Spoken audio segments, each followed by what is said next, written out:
Year nito ngayon. Biro mo, ang mga break ko, wala pang nahuhulog. Mahulog man, cover din. Kaya kung sino ang swerte dito, hindi nang mananalo eh.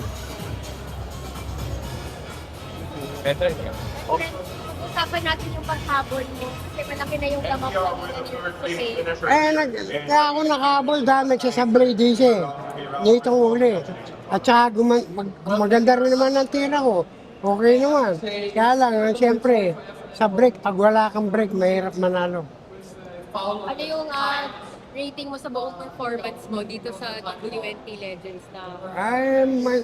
Dito ang performance ko dito, walang swerte. Lahat ng mga kalaban ko gumagaling.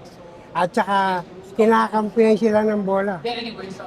Sir Efrain, umaasa po ba kayo na magkaroon pa ulit ng mga ng ganitong klaseng tournament yung mga legends natin? Hindi ko alam kung meron pa ng ganito. Siyempre, lahat ng mga legend natin, mga nawala na. Kami na lang natitira siguro sa mga legend. Manalo, inabangan tayo ng Filipino fans.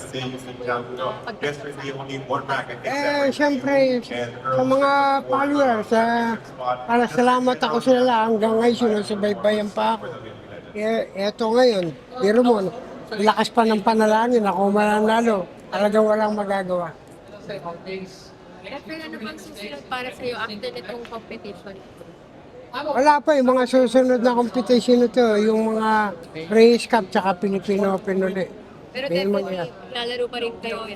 Hindi ko alam. Race Cup, hindi ako maglalaro. Filipino Open, baka hindi rin. Pwede ako maglaro, yung mga ganito lang. Sir Efrain, meron po ba kayong target age na kailan talaga will say na hindi? Wala, hindi ko alam. Habang pwede pa, maglalaro pa ako.